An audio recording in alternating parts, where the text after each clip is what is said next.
Welcome to 5 Minutes of X, where Cyclops reminds you that fun is forbidden unless Professor X signs the permission slip.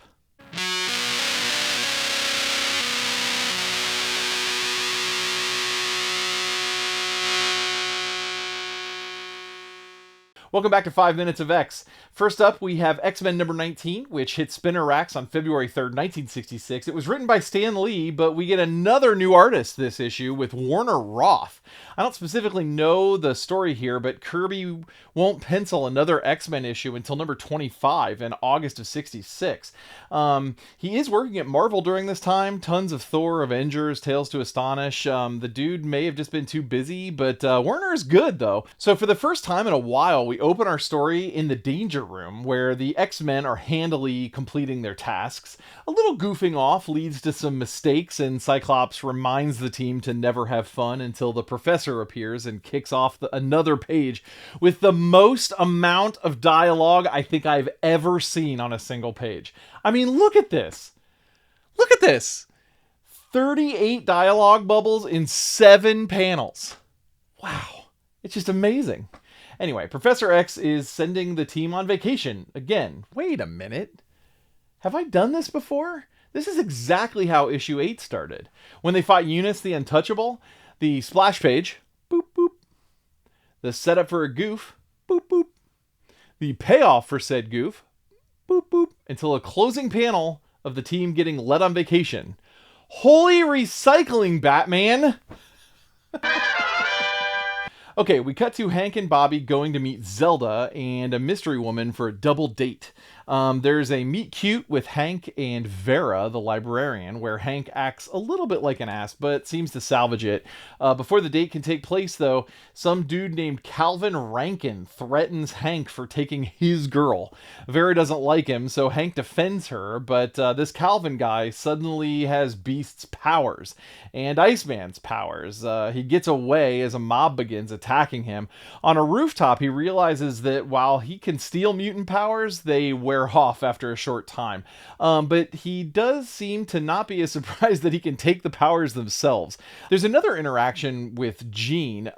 This dude is just always mad. He's gonna have a coronary walking around with that red face all the time. Oh my goodness. But he gets her powers for a minute too. Then he realizes he can follow her home back to the X-Mansion. But when they get there, the X-Men are already kind of expecting him. He introduces himself to each X-Man in turn, taking their powers one by one.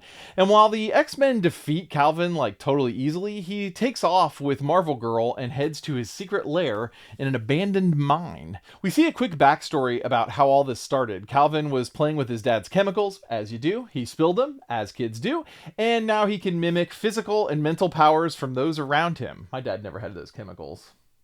But the powers fade in time. Calvin's father begins to build a machine that will make the mimicked powers permanent.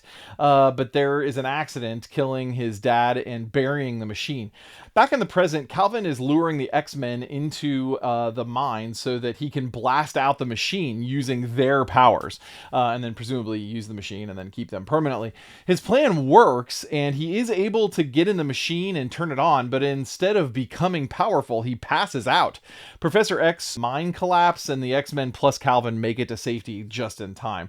That's when the professor reveals that Calvin's father did not build a machine to make his mimicked powers permanent. He built it to take away the mimicked powers altogether.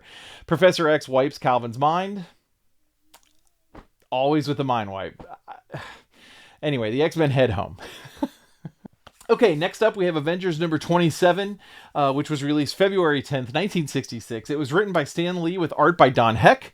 One other fun fact, Jack Kirby did the cover for this issue, so maybe they were just trying to shake up the bullpen a little around this time. The cover rocks, by the way. I feel like I don't talk about the art much on this channel, and I should totally fix that.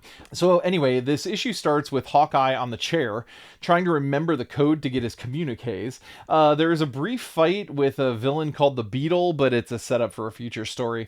Hawkeye hits the Beetle with a bolo arrow and heads to the ocean in a stolen Fantastic Four Submarine-Plane-Car thing. A submarine arrow cane. Hold on. I got this. Hold on. a plub car, a submarine-mobile. No. A JetWetVette. Yeah, that's it. A JetWetVette. Yeah, a JetWetVette.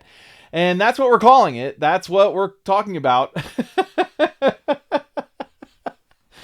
So we cut around this issue quite a bit, but the theme here is that the oceans are already starting to rise, and it's a huge issue for, humans. The Avengers basically fight in different arenas throughout the issues, places like submarines, hand-to-hand in the main Attuma base, both underwater and in regular hallways, just kind of all over the place. Quicksilver really shines here. He gets knocked out briefly at one point, but is on top of the rising tide situation and escaping the entire issue. Wanda is beside Steve most of the issue, but carries her own weight. It's kind of refreshing to see here. There is this amazing page with an octopus that's just totally just worth mentioning. In the end, though, the Avengers stop the sea level rise machine and escape. They return to their base, and the Beetle is gone, but the alarm signal in the base is ringing like crazy. We end the issue with a tease for the next one, Submariner, Beetle, and Wasp related. We'll find out. So X-Men number 19 is a really fun issue. Despite the recycled opening, Calvin's story is different from what we've seen so far, and I enjoy the arc for him, short as it is. It's also a good palate cleanser after all of the multi-issue arcs we've had recently. I love those multi-issue arcs, but every once in a while it's nice to have just a single one-off. Also, Roth is really good at drawing hands and hair, which might seem like a weird thing to mention, but you'll find out later that it's important. Avengers 27 is an action issue. It's great, but the plot almost doesn't matter. These issues can be fun sometimes. This is one of those, and there are multiple pages that just look stunning, so that helps quite a bit. Well, you've survived another session in the Danger Room. For more character info, reading lists, and what other nerdy projects I'm tangled up in, head on over to Jordy.com. New episodes drop Wednesdays at noon and Fridays at 4 p.m. Eastern. Remember, every episode I close with a joke until the udders broke my brain. See you next week.